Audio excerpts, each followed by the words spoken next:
Issue ora mismo. Issue pampubliko. Issue pagklaro. Issue hatod aksyon sa Indo ora mismo. Issue ora mismo sa Bicol TV. This program is brought to you by Greater Communication Development Institute, Federal Paul Philippine Corporation, Starboard Inn, Blue Bar and Resto, GSA, Gubat St. Anthony and Cooperative, Keeper of Your Trust, Honorable Renalyn May Duca, City Councilor West District, Sorsogon City, Derm Pure Aesthetic and Wellness Center, City Councilor Danny Dilaja, Bacon District, Mixed Resto Bar, Angel Resort, Honorable Ellen Ativo, Villa Soto Resort, Tina's Hotel and Resort, Rohel Polleros Botox, Mais Hotel and Resort, Mais Cafe, Director Victorino Bitong Daria, Attorney Crunimar Escudero III, Folleros Botox Builders and Design, Ian Renovalles, sa pagtulong mabilis. Sorsogon 2 Electric Cooperative, Honorable Sammy Rialuyo ng Barangay Kabidaan, Sorsogon City, SM City Sorsogon, Honorable Lubimir M. Lubidina of Pilar, Sorsogon, Solis Institute of Technology, Bulan, Sorsogon, Miss R.C. Glipo, former board member, 2nd District, Sorsogon, Honorable Gloria L. Alindugan, Mayor of Huban, Sorsogon, E. Chongson Builders, Barangay Dila, Santa Rosa, Laguna, Hershey's Food and Refreshments, Judge Solar Lights Trading, Zia's Beach Place, Iyata Beach Sanctuary.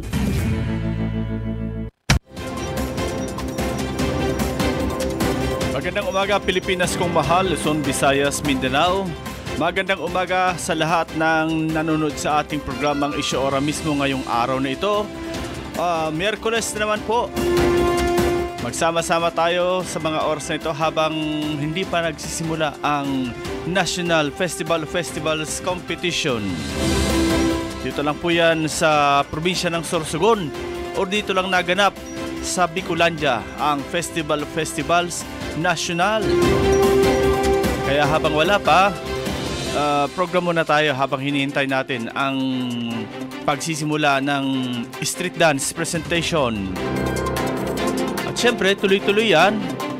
After ng street dance presentation, ang competition na. Ang competition pa pero nagaganapin sa Sorsogon Sports Arena.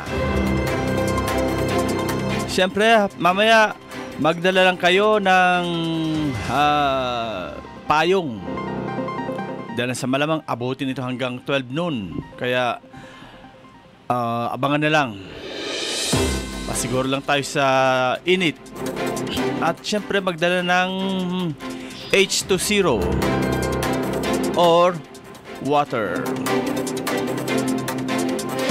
Mamaya abangan si Eva at si Papa Clark maghatid sa inyo ng live coverage ng ating National Festival sa pag-celebrate ng Kasanggayan Festival 2024. At take note, wala pong involved na pera dito sa pag-live namin, ha? Kahit 5 centimos, ha?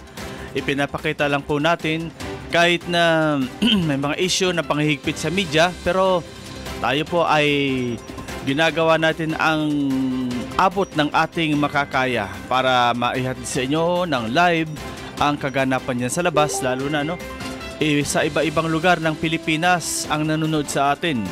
Hindi lang Pilipinas, pati sa ibang bansa. Kahapon may nakita ko na nanonood daw siya all the way from Qatar. Qatar, hindi Qatarman, ha? Kasi yung Qatar sinasabi lang Qatarman. Hindi po, Qatar at meron pang Kuwait at meron din sa USA, Australia. Kaya abangan lang po ang ating ihahatid na live coverage ng National Festivals Competition para sa Kasanggayan Festival 2024. Ngayon po ay pang 3 araw na ng ating Kasanggayan Festival 2024. At para sa mga kaganapan dyan sa labas, abangan lang po ang mga contingent natin. Ha? Damo ng tao? Sa arena ang nag-aabang Aha, okay. So, kahapon nga, umabot na sa ating 570 shares ang ating pinost kahapon. Tungkol yan sa abangan ang live coverage ng Bicol TV Sorsogon para sa National Festival of Festivals. Ngayong araw na ito, umabot na sa 573 shares. At syempre, ang mga magpa-participate dyan, ang Manggawayan Festival, City of San Carlos, Province of Sorsogon. Tanglawan Festival, City of San Jose del Monte, Province of Bulacan. Matawata Festival, City of San Juan, Metro Manila. Antipolo Maytime Festival, City of Antipolo, Province of Rizal. Garbo sa Lapu-Lapu Festival. Ito yung City of Lapu-Lapu, Province of Cebu. Sinulog Festival, ang pinakaabangan ng lahat, Hindi na kayo pupunta pa sa Cebu. Pero hindi na kayo pupunta ng Cebu, sila na mismo pupunta rito.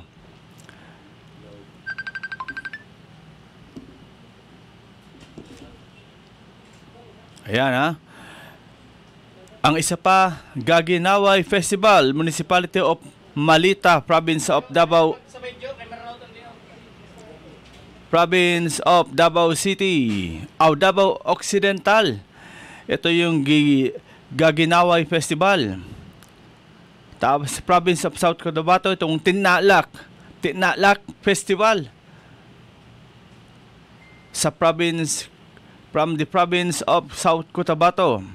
At syempre dito sa atin sa ginanap kahapon na regional festival kung saan Bicol Regional Festival of Festivals Competition Champion ang Sorsogon City. Kasama mamaya ang first runner-up ang Bulusan at ang second runner-up ang Kagsawa Festival from Daraga Albay. Yan po ang magkukumpit mamaya. Kaya abangan nyo Sila ang magkukumpit mamaya sa ating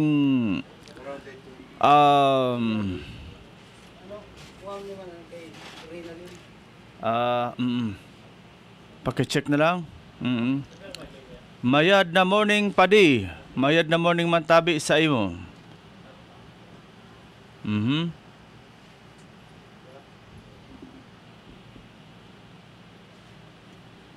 So abangan lang po ang ating live coverage. Habang tayo ay nagpo-program dito, habang tayo nandito, nandiyan naman kayo. Logic. Okay, yan mga kaibigan. Napapanood ninyo ng live dyan sa ating left side ang kaganapan or ang present situation ng magjo-join pala ako. Okay. Issue ora mismo, tap to join. Okay, naka-join na ba ako? Starting call in. Okay. So, naka-join na ako. Eva, kumusta dyan? Hello, good morning SM. So, andito tayo ngayon live sa Asan ang audio ko Dito na lang ang audio ko. Marami ng tao nag-aabang dito para Naka-out kaya wala kung festivals. Mike. Kahapon nga ay ilam yung regional festivals of festivals. So, ngayong araw, hanapin ang national festivals of festivals. So, nakikita nyo ngayon sa andyan na rin sa Papa Clark at ang mga tao nag-aabang dito para sa national festivals of festivals. Ang dami sir, base sa mga kwento nila kanina pa, narinig nila na meron ng parada. So excited silang manood kasi mula sa iba't ibang lugar yung gaganaping National Festivals of Festivals. So first time ito na mangyayari dito sa Sorsogon. Okay. Sa ngunyan sain ang pwesto nyo dyan, Eva? Ano po yan, SM? Sain ka mo nakapwesto? Kahapon sir, kung nakapwesto tayo dito din sa Kahaba, sa kanto sa Kaba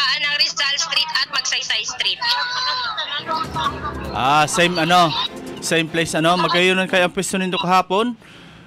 Kung sa Yes, sir. Same pwesto lang kasi kung kahapon dumaan yung mula Sorsogon Sports Arena papuntang Capitol Park. Ngayon, baliktad naman.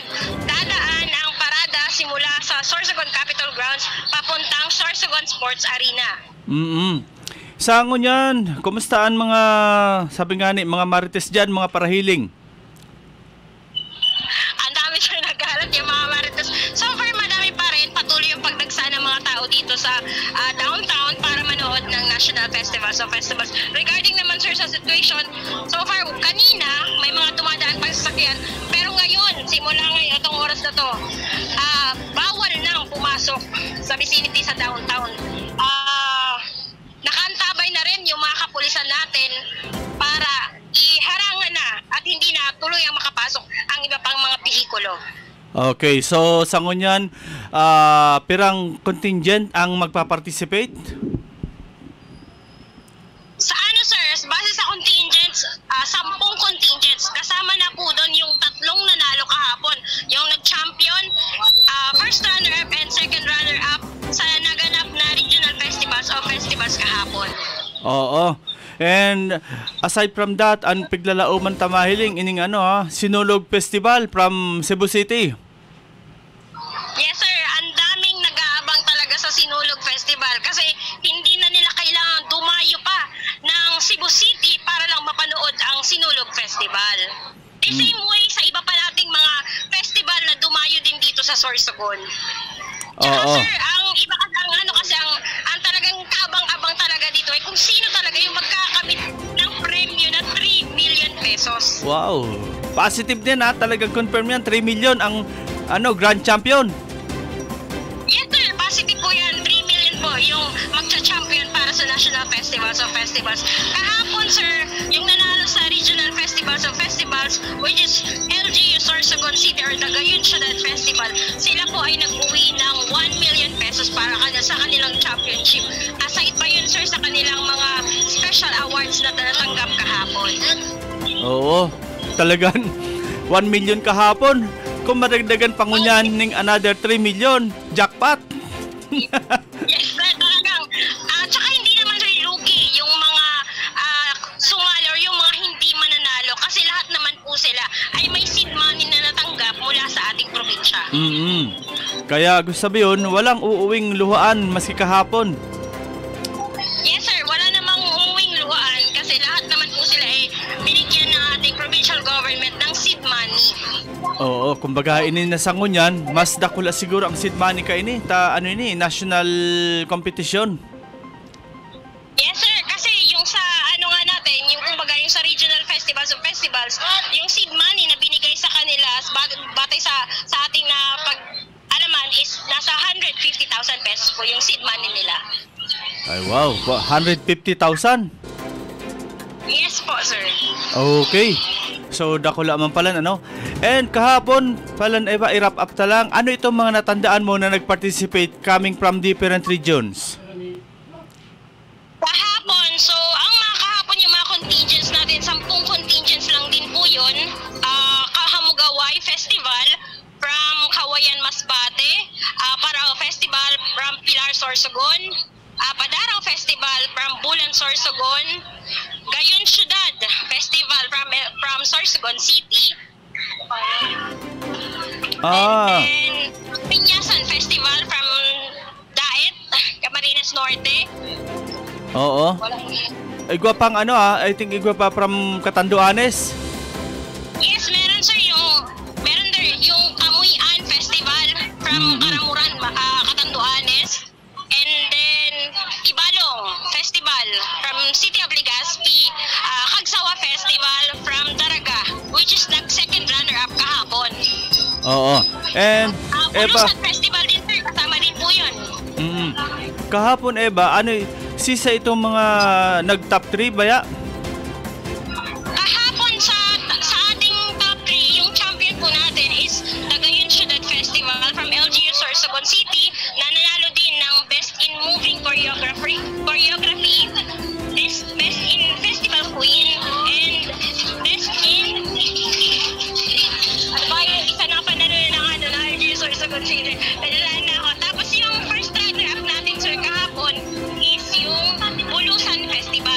Oo. And ang second runner naman natin is ang Agsawa Festival. Si Ay. Tulusan Festival naman, sir, nagwagi naman sila sa kanilang first runner-up. Nanalo din sila ng Best in Musicality. Wow, talagang kumbaga hindi magpapatalo ang Bulusan. Yes, congratulations kay Mayor Mike Goysaiko. Mhm. Ang galing. Kumbaga sa ano? Sa box. Okay, so Eva, ngunyan halos na sigindara kung na dyan kang tao na gusto maghiriling. Habang day pa mainit, dapat mag-start na ini. Yes, sir. I-expect natin na maya-maya lang ay magsisimula na yung parada at inaasahan din natin na maliban sa mga taong dumating, mas dadagsa pa mamaya yung mga tao. Yan, mas dadagsa. And sa tuyang tourism officer, si Sir Bobby Higantones, sigurado, iyo ini mahinginot dyan sa street dance.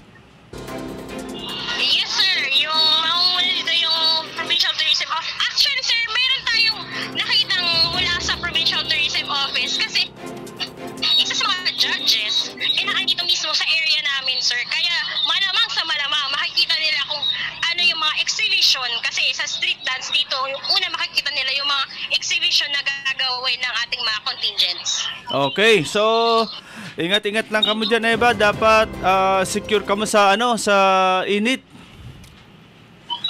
Yes, sir. Paalala po natin yan sa lahat ng mga pupunta dito sa downtown para manapod, lalo na mamaya sa Sorsogon Sports Arena. Kasi after ng parade, dire-diretso yan, sir. After ng parada, magsisimula siguro konting pahinga lang, kagaya ng kahapon, tapos dire-diretso na sila sa exhibition.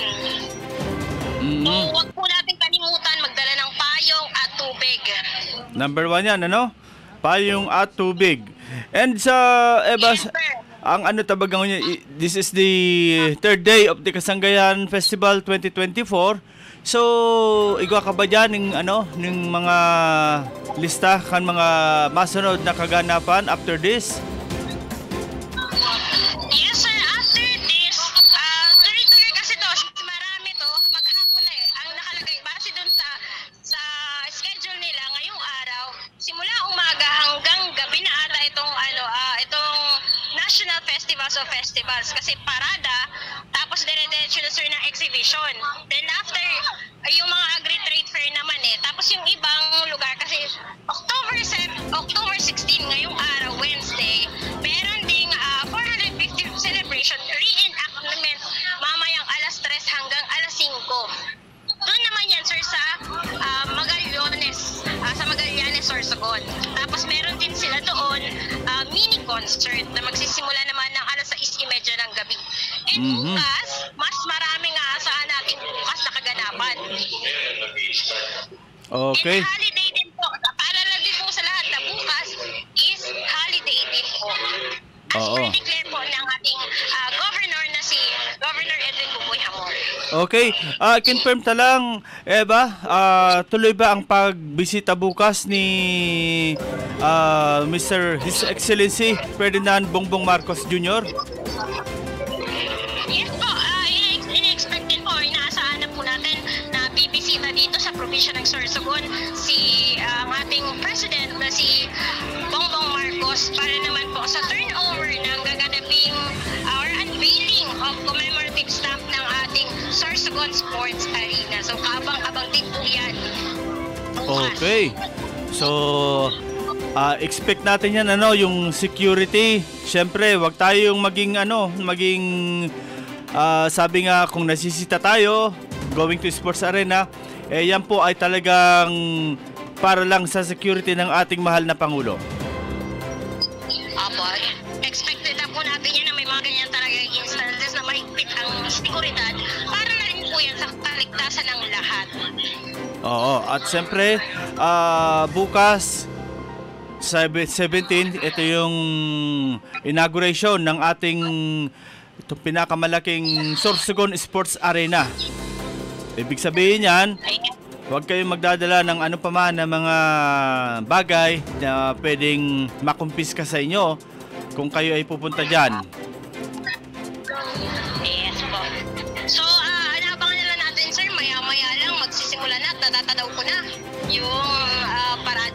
So, antayin-antayin na lang natin kasi konting sandali na lang masisilayan na natin yung mga kalahok at ang mga exhibition ng ating mga contingents para sa gaganaping National Festivals of Festival. So, hanggang dito na lang, sir. Abangan na lang po mamaya ang aming live coverage ng National Festivals of Festivals dito sa Sorsogon. So, live na live mula dito sa kabaan ng Rizal Street at Magsaysay Street, Everhardin Pugit para sa Issue Ora mismo. Okay, thank you very much. Si Miss Eva Hardin Mendoza Pugnit, kaibahan si Clark Laresa France sa live coverage na hinatod sa tuya hali mismo dyan sa kahalabaan kan Rizal and Magsaysay Street. So, sa ngunyan natatanaw na daw niya ang papaabot na festival street dance. So, abangan ta na lang po para naman sa kaganapan kung talagang yao na po, no? And po kita mahaloy kang kang programa dahil sa to give way the live coverage hali dyan sa luwasan kang sa tuyang street dance presentation, street dance competition, national competition, Festival of Festivals na hali pa sa manlain-lain na lugar all the way from Pampanga, Bulacan,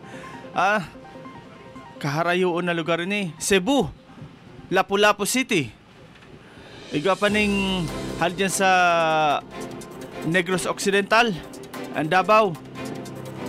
So, radyan lang po talagang ihahatod na ining live na kaganapan dyan. Pakicheck mo na lang tabi Papa Bern and Papa Harold kung ready na akong mag-stop para to give way the coverage. Okay na? Okay, so sa ngunyan happy watching kay Ma'am Gloriosa Lolo, kay Angel Lasala Jo, happy watching sa imo Miss Angel. Good morning po from Joel Castro, si Rex Bulima, magandang umaga sa iyo Papa Rex. And sabi kahapon sa comment, yung boses daw ni Clark parang si Rex. Wow, talagang hindi kayo nagkakalayo. Pa-live muna mo kasi Eva. Okay, so digriyan sa tuya. So maisap na po kita mga tugang para tawananing dalan sa tuyang live coverage. Sa muli, ang sendong ni Coach si Rosauro Amistoso para sa programang Issue Ora mismo. Maray na aldaw po, asin Diyos mabalo sa Gabos. Abangan po ang Street Dance Competition, National Festival of Festivals. Maray na aga po. Issue Ora mismo. Issue pampubliko. Issue pagklaro. Issue hatod aksyon sa Indo Ora mismo. Issue Ora mismo sa Bicol TV. Issue Ora mismo.